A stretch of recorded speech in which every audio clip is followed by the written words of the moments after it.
It was just past 7 p.m. on a Tuesday when the accident happened. Emily was 12 years old. She was sitting in the back seat on her way home from a friend's house when a truck ran a red light and slammed into the side of her mother's car. The car spun twice before finally coming to a stop. Emily doesn't remember much of what happened, only the sound of the crash and then nothing for a while. She woke up 3 days later in a hospital bed with both legs in casts, a fractured collarbone, and so many wires attached to her that she thought for a moment she had become some kind of machine. The doctors told her she was lucky to be alive, but they also said her recovery would take months, maybe even longer before she could walk normally again. For a 12-year-old, months felt like forever. But there was something special about Emily. Before the accident, before any of this happened, she had been completely obsessed with Michael Jackson. Not in the casual way kids like a song for a few weeks. She knew every lyric to Thriller and had taught herself the moonwalk by practicing over and over in her living room until she could almost do it perfectly. So while she lay in that hospital bed, unable to walk or do much of anything, her mother began playing Michael Jackson's albums on a small radio beside her bed to give her something other than pain to focus on. It helped, at least a little. Emily would close her eyes and silently mouth the lyrics. For a few precious minutes, she wasn't trapped in a hospital room. She was simply a little girl who loved music. But as the weeks passed, her recovery wasn't progressing the way the doctors had hoped. Emily became quieter and eventually stopped asking when she would be able to go home. Her mother noticed. One evening, while sitting alone in the hospital cafeteria, she decided to write a letter.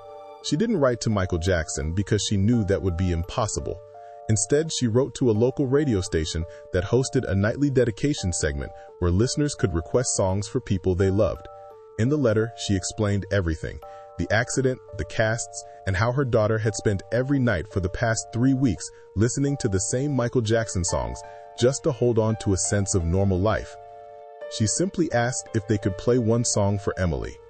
She never expected the letter to be read on the air. After all, the station received letters like that all the time. But a few nights later, almost by chance, the DJ picked it from the stack and read it live. He didn't rush through it the way he usually did with song requests. He read every word slowly, and by the time he finished, he no longer sounded like a radio host. Quietly, he said, "I hope you're listening, Emily. This one's for you." Then he played the song. No one in that hospital room realized it at the time, but somewhere else in the city, someone else was listening too. A member of Michael Jackson's team happened to have the station playing in the background. When they heard the letter, they didn't ignore it. They told Michael about it. 3 days later, Emily was lying in her hospital bed, half asleep, when her mother's voice cracked with emotion as she said, "Emily, someone's here to see you." Emily turned her head, expecting to see a nurse. Instead, Michael Jackson was standing in the doorway. She couldn't speak for nearly 10 seconds. She simply stared at him, convinced she was dreaming, and certain that the pain medication had finally started making her hallucinate.